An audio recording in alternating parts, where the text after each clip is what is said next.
स्वागत है आपका वॉइस ऑफ एमपी में। मैं आपके साथ सिमरन। सर्वप्रथम हरदा जिले से आए कृषि वैज्ञानिकों ने सर्वप्रथम मां सरस्वती के चित्र पर दीप प्रज्वलित कर व माल्यार्पण कर समारोह का शुभारंभ किया। जैविक किसान संगोष्ठी में आए वक्ताओं ने अपने अपने विचार प्रकट करते हुए अनुभव साझा किए।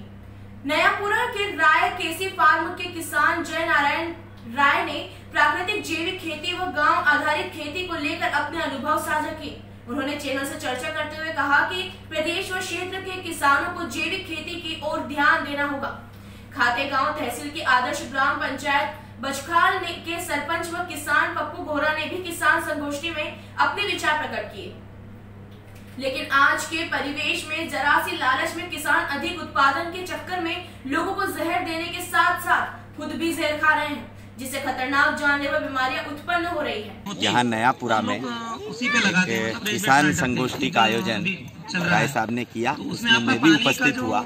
यहाँ पर प्रकृति के उपासक और जैविक के साधक लोग उपस्थित हुए। सबने मिलकर के और भूमि रक्षा, प्रकृति रक्षा पर अपने अपने विचार रखे। मैंने स्वयं ने सतपुड़ा गौ अभ्यारण्य की एक संकल्पना का संक्षिप्त यहाँ पर विवरण रखने का प्रयास किया। हमारे देश के अंदर एक विकराल समस्या, एक ज्वलंत समस्या गौ माताओं को लेकर के देखने को मिल रही है। आज सारी गौ माताएं रोड पर दर-दर की ठोकरें खा रही हैं, भूखी मर रही है, पन्नियां खाने को मजबूर है, बड़ी मात्रा में एक्सीडेंट हो रहे हैं। गौशाला बहुत सारी है, लेकिन ये समस्या का समाधान नहीं है, ये हमको देखने को मिल रहा है। और इसलिए बड़ी मात्रा में इन सारी गौ माताओं का संरक्षण और संवर्धन कैसे हो सकता है, तो ये गौशाला से नहीं, गौ अभ्यारण्य से होगा। हमने विभिन्न जीव जंतु और जानवरों के लिए तो अभ्यारण्य बनाए, किंतु हमारी गौ माता, जिसकी सबरी भूमि गोपाल की हम कहते थे, उसके लिए कोई अभ्यारण्य नहीं है। और इसलिए हमने एक पहल, एक विकल्प के रूप में गौ माता के लिए गौ अभ्यारण्य होना चाहिए।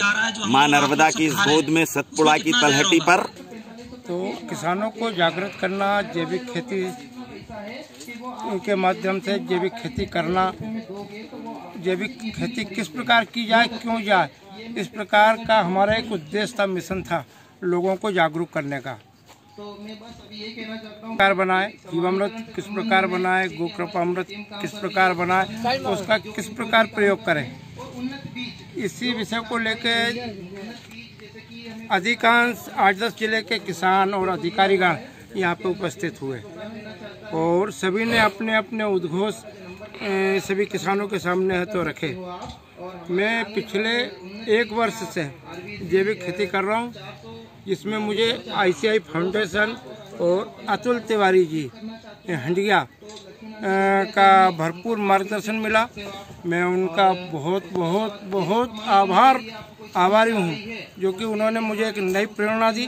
अब मैंने एक संकल्प ले लिया है कि मुझे रासायनिक खाद, कीटनाशक का प्रयोग नहीं करना है और जैविक खेती से अमृत तुल्य अन्न पैदा करना है। मेरे पास में 90 गायें हैं, उन्हीं से जो गोबर और गोमूत्र उत्पन्न मिल रहा है, उसी के माध्यम से ये सारी बर्मी खाद को दे रहा हूँ और अमृत तुल्य अन्न पैदा कर रहा हूँ।